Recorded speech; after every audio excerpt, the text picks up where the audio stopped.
Hey, let's get into it. Right now, the Chiefs still move headlines and ratings, but the landscape around them is shifting in ways that make this offseason one of the most important in years.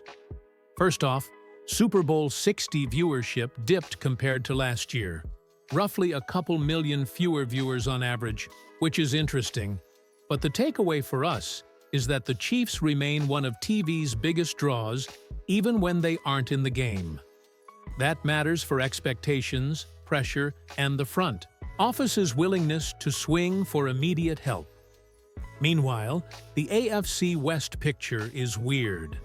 The Chargers are currently the early betting favorites to win the division, which feels like an annual off-season headline that cycles through hype, coaching moves, and cap projections.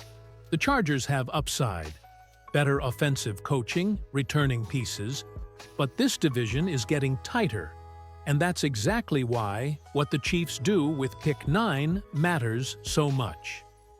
Now, the elephant in the room, Mahomes, is coming off a torn ACL.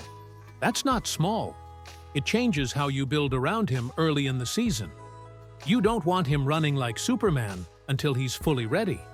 You're balancing short-term windows with long-term roster flexibility. So here's the big framing. There's a debate breaking out right now about two very different paths for the Chiefs at pick 9.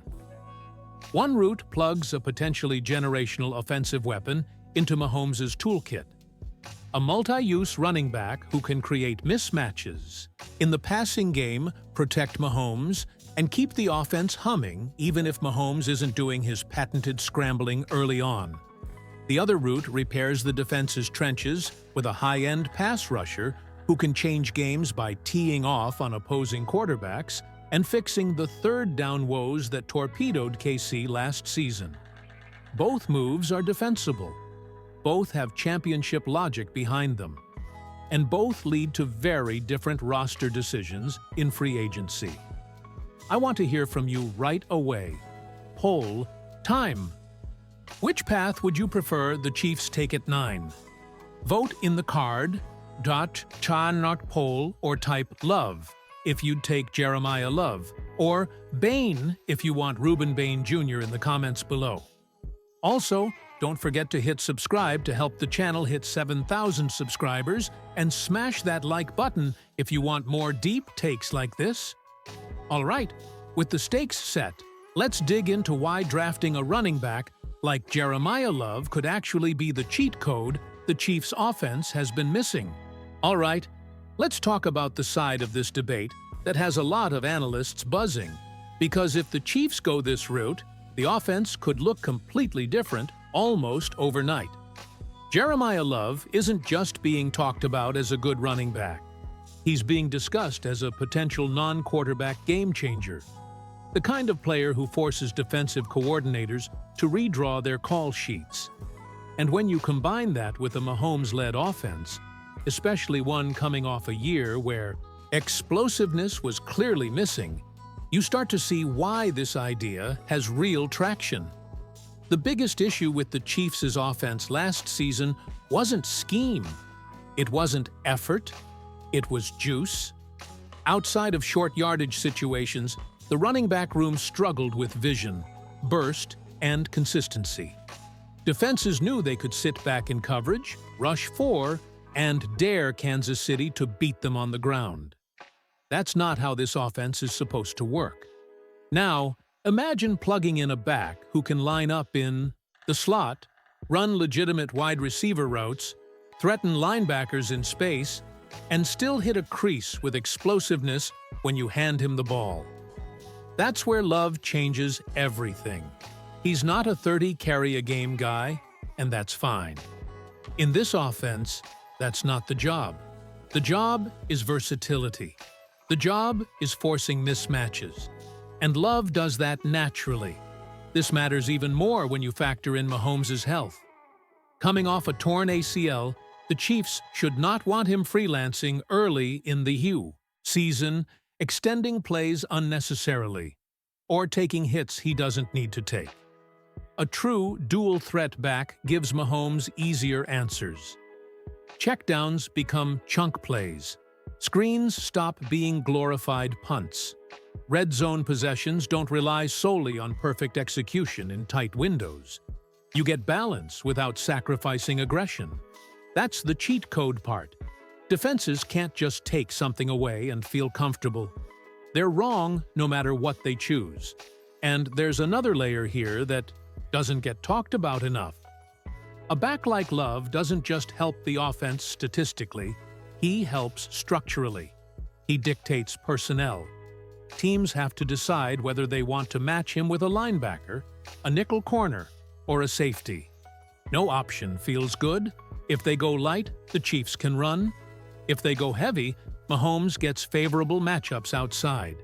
This is how elite offenses stay efficient even when the quarterback isn't at peak mobility. Now, I'll be honest with you. If the Chiefs draft Jeremiah Love at 9, I'm not going to complain for even a second. I would be excited. I think he would plug in immediately and make life easier for everyone. Mahomes, the receivers, even the offensive line. That said, this path also raises a fair question about value and opportunity cost, which we'll get into next. But before we move on, I want to hear from you.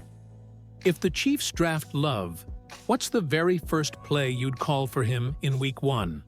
A screen, a wheel route, motioning him into the slot. Drop it in the comments.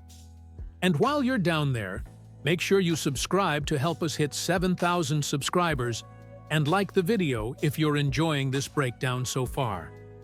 Now, let's switch sides of the debate, because as exciting as Jeremiah Love is, there's a very real argument that taking a pass rusher at 9 is the more reliable path to winning in January and February. If you've watched the playoffs the last few years, you already know the pattern. Teams that can get pressure with 4 win. Period. And that's where Ruben Bane Jr. enters the conversation as a potential cornerstone piece for this defense.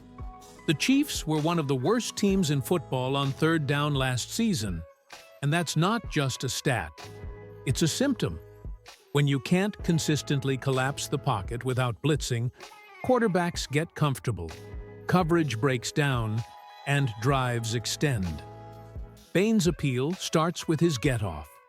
He's fast off the snap, plays with a relentless motor, and wins early, in reps, which is exactly what you want when you're trying to close out drives. Yes, the arm-length jokes exist.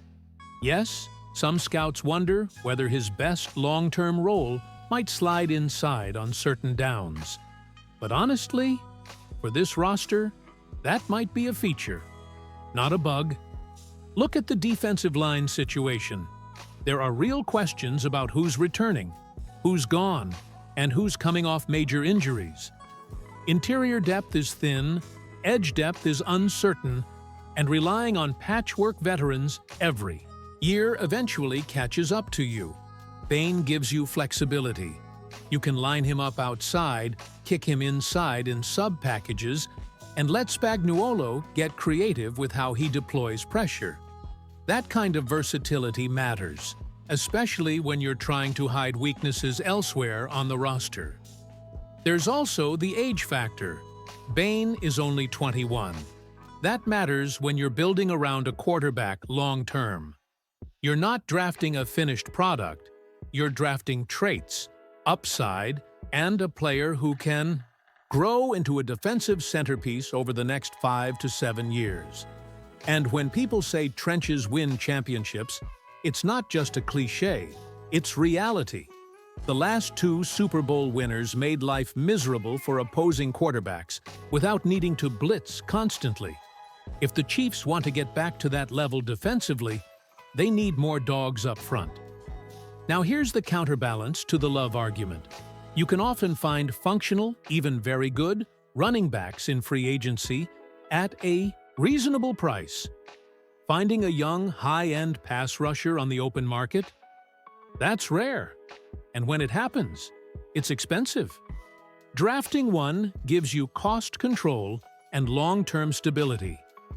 That's the cold, logical side of the argument, even if it's not as flashy.